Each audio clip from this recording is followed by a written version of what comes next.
आणि मागच्या अर्ध्या पाऊण तासापासून मी बघतोय की आपलं काम चालू आहे. मला ऐकायला आवडेल की पैठणीची सुरुवात कशी झाली, कुठे बनती, कशी बनती, काय बनती आणि एक सामाजिक स्टोरी जी पैठणीला बांधून ठेवली. मी पैठण शहरामध्ये बसवली आणि येवल्यासारख्या ठिकाणी सुद्धा हातमाग विणकर होते.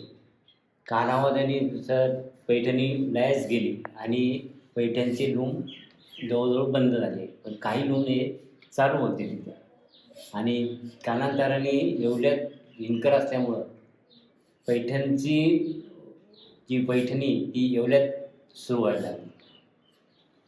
साधारण इथे किती विणकारी साधारणतः इथं 4,000 ते 5,000 विणकर आहेत आणि 2,000 ते 3,000 लूम्स असतील इथं तयार होतात. म्हणजे हे पूर्ण गावाची खासियत अशी आहे की गावाचे ते- असेल म्हणजे प्रॉपर गावच एवढं गाव हे पैठणीच्या नावाने ओळखलं जातं. आणि पैठणीचं वैशिष्ट्य म्हणजे नाचरा मोर. पैठणी आणि मोर याचं हे होऊ शकत नाही. म्हणजे पैठणी म्हणजे मोर आणि मोर म्हणजे पैठणी असं त्याचं हे आहे. Lee by TN Car. आपण काही मोर पाहिले आहे, काही लाईट आली आपल्याकडे. गावाकडे लाईटचा काय संबंध आहे? साधारण लाईटचा काय परिणाम होतो आपल्या लाईट ह्याच्यावर? म्हणजे मेन पैठणी लाईट म्हणजे धागा बघण्याकरता आणि डिझाईन काढण्याकरता लाईट्स आवश्यक असतात. बाकी लाईट्स रूम चालवण्याकरता त्याचा काही उपयोग नसतो. संपूर्ण हाताने तयार करावं लागतं. लाईट्स फक्त धागे बघण्याकरता डिझाईन काढण्याकरता लाईट्स किती रंगात पैठणी येते मग अशी? अनेक रंगात येते कारण पैठणी मूळ मिक्स कलर आहे. सिंगल कलर पैठणी येते म्हणजे कॉम्बिनेशन आहे. ब्लॅकमध्ये रेड, ब्लॅकमध्ये ग्रीन, ब्लॅकमध्ये येलो. इथली तुम्हाला पैठणी कशी उठावदार दिसेल त्याप्रमाणे कॉम्बिनेशन केलं जातं. आणि मी दिवस लागतात एका साडी बनवायसाठी?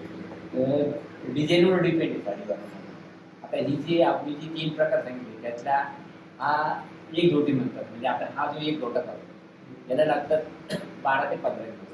त्याच्यावर सुद्धा करायला लागू शकतो कारण डिझाईन तुमची कशी आहे त्यावर डिपेंड आहे. तुम्ही सर्वसाधारण डिझाईन जर केली तर 15 दिवस लागतात. त्याच्यावर 3 गोटी आहेत. आता ती साधारणतः खूप कॉस्टली पडते आणि तिला वेळही जास्त लागतो. त्यामुळे ते कारागीर सहज आता बनवणं फार रेअर ऑर्डरप्रमाणे बनवतो. नंतर लागतो ब्रॅकेट. ब्रॅकेटसुद्धा संपूर्ण हाताने बनवलं जातं. त्याच्यात अनेक मोर, पोपट, मुनिया, असं लोटस अनेक प्रकारचे डिझाईन असतात आणि कस्टमरच्या मागणीनुसार डिझाईन बनवली जाते. आणि अजून एक प्रश्न आहे, आता हँडलूम्स आणि मशीन लूम सुद्धा पाहायला भेटतं, पण हातात घेतल्या घेतल्या साडी समजते की ही मशीननी बनवली की मनुष्याने बनवली आहे. तर त्या नाही पैठणी पूर्ण हाताने. पैठणी मशीनवर ती सेमीच बनू शकते, रिअल बनवू शकत नाही. तुम्हाला सेमी जो आर्टिफिशियल धागा आहे त्याचीच ती पैठणी पॉवरवर बनवू शकते. पण सिल्क धागा आहे त्याची पैठणी हँडलूमवरच बनते.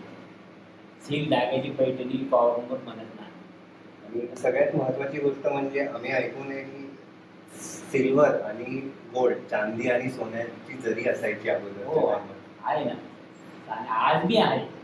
पण सर्वसामान्यांना ती परवडत नाही म्हणून ती आम्ही घेतलं नाही. पण ऑर्डरप्रमाणे आज बी तुम्ही प्युअर जरीची साडी बनवू शकता.